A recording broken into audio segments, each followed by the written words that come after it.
Hey everybody, Mark Herman, aka LA Bengal fan on Twitter, repping the Bengals for the AFC Northerners.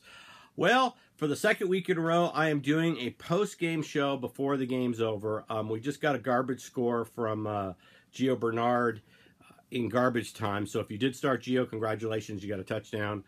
But this game was essentially over pretty much before it started. If you look at Lance McAllister's tweets, he said the Bengals came out of the tunnel with not even a spring in their step. Certainly showed on the field in the first quarter. I think we had 4 possessions in the first quarter into the early second quarter, 20 total yards, including a pick 6 by Dalton. So this game was basically over. The Vikings are a well-coached team. They're a good squad. They're playoff bound. And they did what those kind of teams need to do, which is win the games you're supposed to win and take the spirit out of a team right away. And they did that.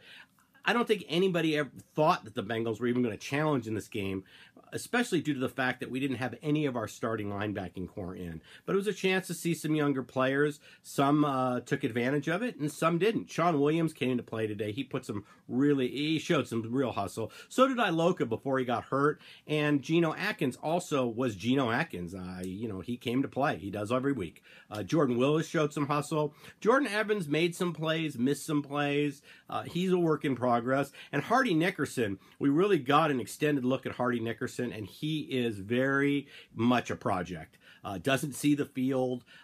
Granted, the Minnesota's game plan with no starting linebackers in was to, run a lot of screen passes, throw to the tight ends, crossing patterns over the middle, challenge the linebacking core. And so Hardy Nickerson kind of was thrown into a tough situation, but it's clear he doesn't see the field. He's definitely a project if we're going to keep him around or at least on the practice squad.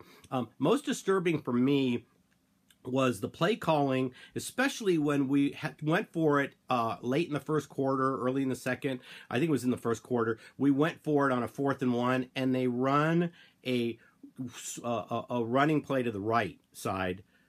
Doomed. We haven't been able to do that against lesser defenses. I've been saying this all year. This coaching staff is asking this offensive line to do what they're not capable of doing. Just horrible play calling. Laser, show something. Do something. You're putting your film together too to show what you can do as an offensive coordinator, and you're not doing a good job. The other thing that bothered me was the third and long play when we finally in the third quarter ran some plays on the other side of the field. Didn't cross the midfield stripe till the third quarter, and Andy Dalton throws it away. I think we're at the 40 or 45 yard line. He throws it away on 3rd and long. Why? So we can punt? It's 27-0, 34-0 at this point. Why would you throw it away? Why not try to stick it? We've seen that too much this year. Throwing the ball away on 4th down, just not thinking about the game circumstance. Take a chance. Try to make something happen. I don't understand it. I can't. That's quitting. That's quitting. And I don't understand it, and I'm sick of seeing it. They brought A.J. McCarron in for some mop-up duty at the end of the game.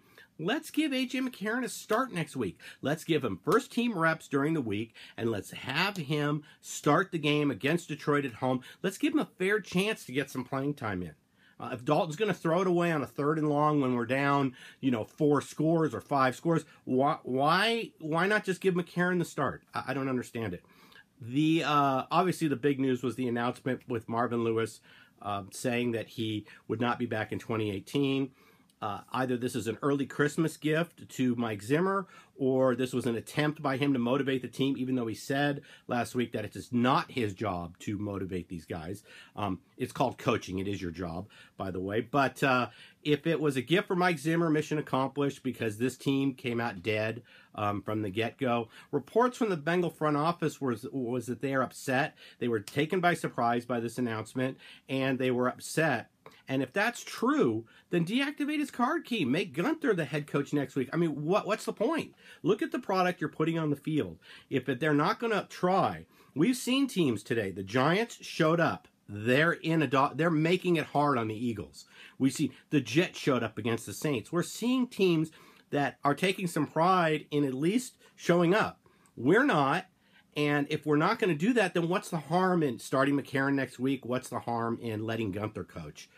Some teams play out the string and embrace the role of the spoiler, and other teams will go silently into the night, and we look like one of those teams that's going silently into the night. So If you have tickets to the game next week, you know, here in Los Angeles, when the Dodger fans were upset with the Dodgers, there was an official boycott of the Dodgers. They just didn't go to the games. And I went to the game because I'm a Philly fan. I went to a game, and there were 20,000 people there, and 18,000 of them were Philly fans.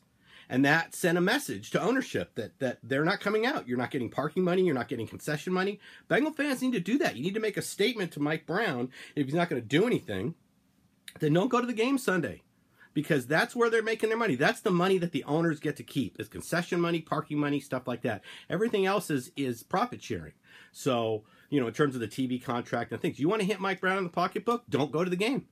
So there's been some comments on the comment section about my jersey. So today I actually wore, this is a throwback Jeff Blake jersey.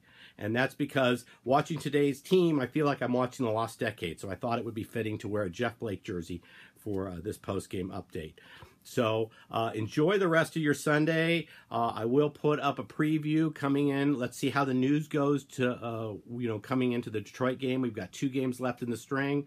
And I will put up a preview video later in the week. Shout out to Rocco's Tavern, great place to take in a game. So if you're not a Bengal fan or you're in the LA area and you want to take in any game, obviously go to Rocco's, 5 locations. And a shout out to Ace Boogie. He does a show, New Stripe City, also Noob Football.